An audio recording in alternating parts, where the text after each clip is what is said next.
Alright, good evening folks, it's Enforcer Matt and welcome back to another short war summary, and today, unfortunately, the worst has happened.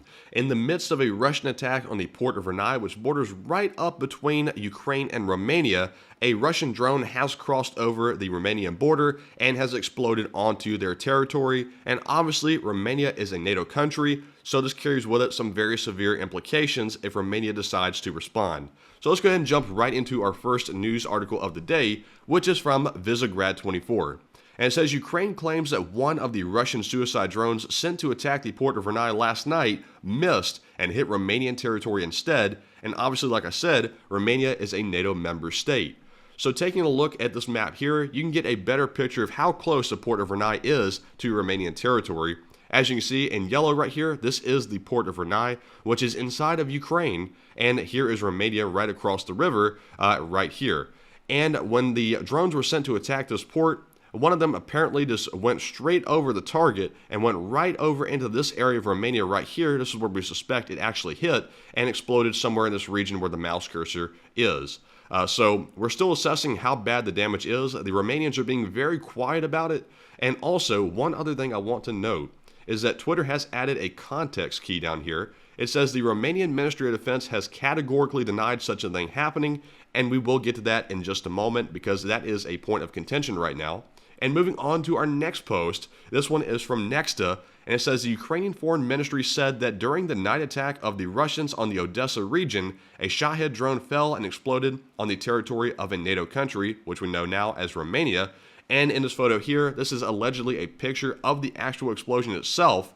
And this water line right here is actually the river that we just looked at on the map just a moment ago.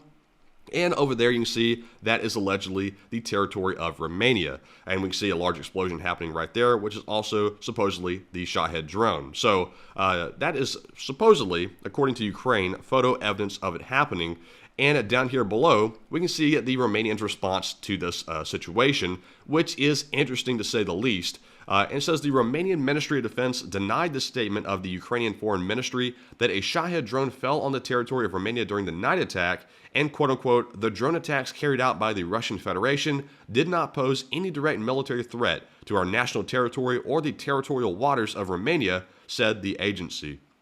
So it appears for right now that either Ukraine doesn't have the facts straight or Romania is simply deciding to lie about the situation to try to avoid unnecessary escalation. On one hand, if Romania is trying to do that, I would understand it on a certain level because obviously this could lead to a world war scenario because if NATO decides to respond to it, that could be very severe.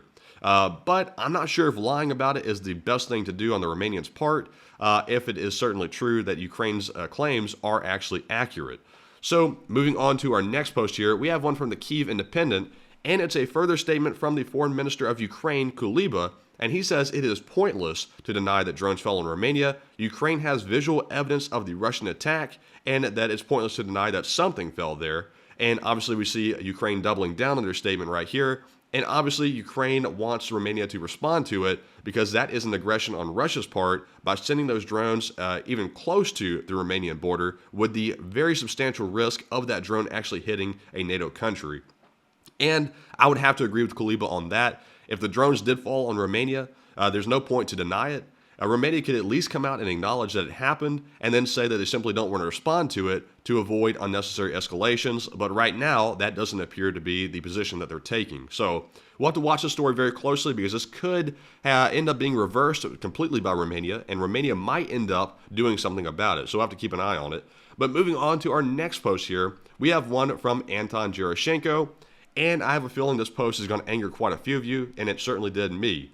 It says the UN still does not have sufficient evidence to recognize Russia's crimes in Ukraine as genocide, said Eric Moos, who is the chair of this very lengthy and wordy commission called the Commissioners, the United Nations Independent International Commission of Inquiry on Ukraine. Very lengthy title there.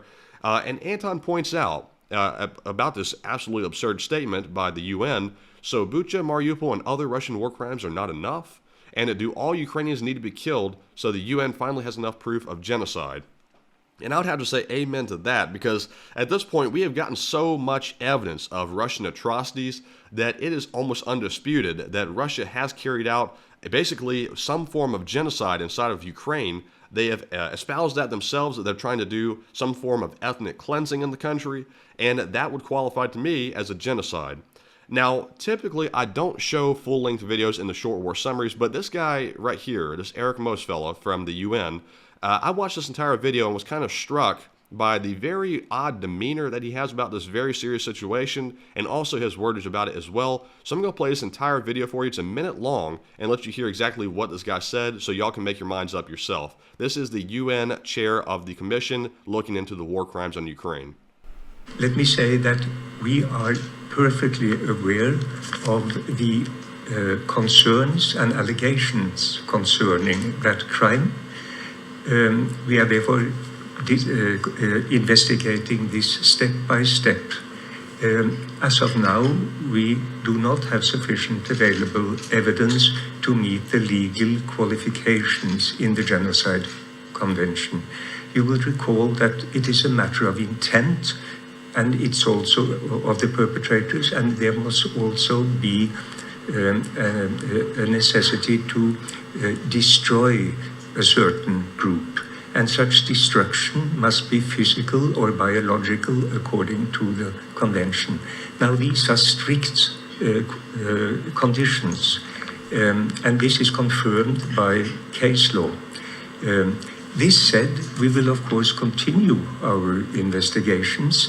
As mentioned previously, we have noted, for instance, that there have been certain statements in Russian media which could perhaps be relevant to the issue of incitement to genocide.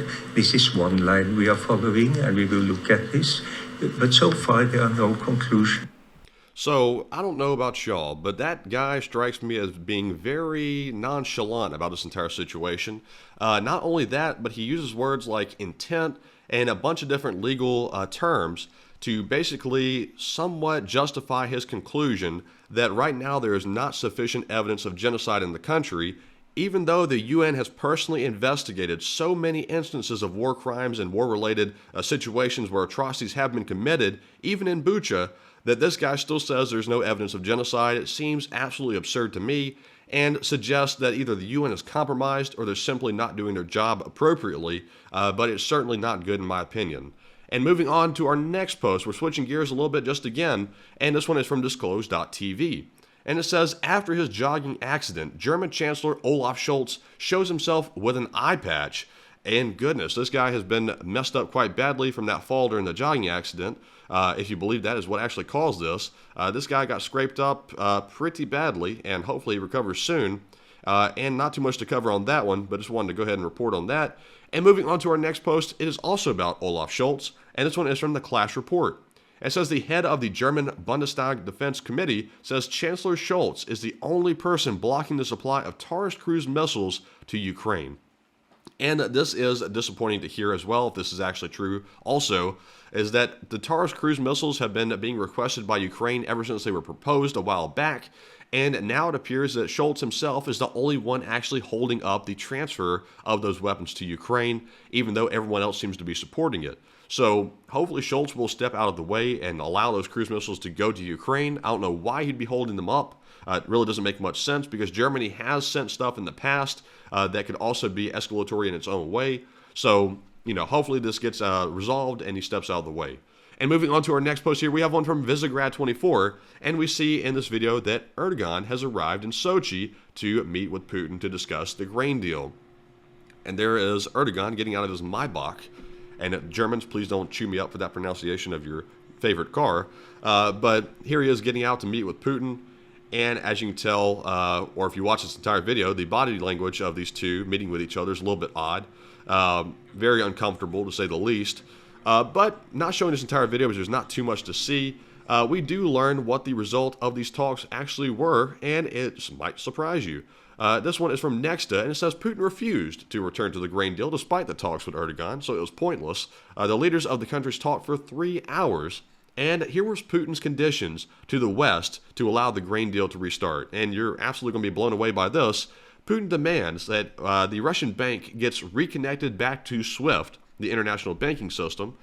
He also demands that they supply spare parts for agricultural machinery, to unblock transportation, logistics, and insurance, to resuscitate the ammonia pipeline, and to unfreeze the assets of Russian companies. So, absolutely outrageous demands by Putin to restart a grain deal, not consistent whatsoever with the basically take and pull of this deal. Putin is demanding things that are outrageous and not even in the realm of possibility, just to simply get a grain deal restarted. So obviously he's playing games, and this turned out to be just a photo op for Putin that he's probably going to sell to the Russian people the same way Kim Jong-un does, to prove that he's actually still good with certain members of the international community, and he isn't actually an outcast like he truly is. So, moving on to our next post here, we have one from OSINT Technical, and it says, apparently the Russians have started deploying Pantsir SAM systems on towers in the Moscow area to counter Ukrainian drone attacks. I'm going to enlarge this picture here so you can see it. I'm not sure what the Russians' deal is with putting SAM systems on top of very high places like this. I'm not sure what this tower is. I'm not sure if it was custom built to put the system on top of it or what. But they put the SAM system on top of this really high tower, which makes no sense. And now not only can the SAM system not move, but they had to crane this thing up to this high tower to be able to get the thing up there in the first place, which is insanely stupid, because now the drones that it was supposed to be shooting down can actually hit this very stationary target now and destroy it. So, as you can tell by the look on this fella right here, I don't know if he has an idea of how stupid that actually was, in my opinion, but he seems to have an idea by the look on his face. So, moving on from this post here to our next one, we have one from the Kyiv Post. And it says, a Russian Ka-52 helicopter crashed in the Sea of Azov, the Russian media reports, and the crew was evacuated. And this will pop up on the casualty report for the night, which we'll cover tomorrow at 10 p.m. Eastern on our nightly news war stream. But it's good to see another Russian Ka-52 has joined the ranks of the Moskva and has become a submarine. I didn't know Russia was building submarines that look quite like that, but they are now.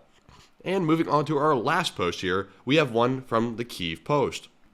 And this one says, Ukrainian lawmakers suggest that Kyiv should begin extradition procedures for men of military age who have illegally escaped to Poland and other EU countries thanks to bribes. And on this one, I think that's perfectly sensible by Ukraine. I think it's perfectly legal. It sounds good to me. And the fact that people have escaped from the country gives Ukraine a legal right to get them back, obviously. So I think we're going to see some very notable people and some people that have gained quite some popularity end up being called back by this law if it is actually passed, which will be shocking to quite a few people, but I'm not going to get any further than that on it, and I think we'll just wait and see what happens in the future. But that is our last piece of news for the day, and I hope you've enjoyed this, and I hope it's been informative as well, and we'll keep you updated if anything else comes out on our Twitter page, and our Twitter handle is @It'sTheEnforcer. Also, be sure to join us on our nightly news war stream. It's at 10 p.m. Eastern every single night except for Monday, and every Sunday we also hold a fundraiser for Ukrainian charity. And also, if you would, please support us on our Patreon page as well. The link is in the description below, and you can help us keep doing these videos just like this and reporting on the news daily. So thank you all for watching, and we'll see you in the next one, and bye-bye for now.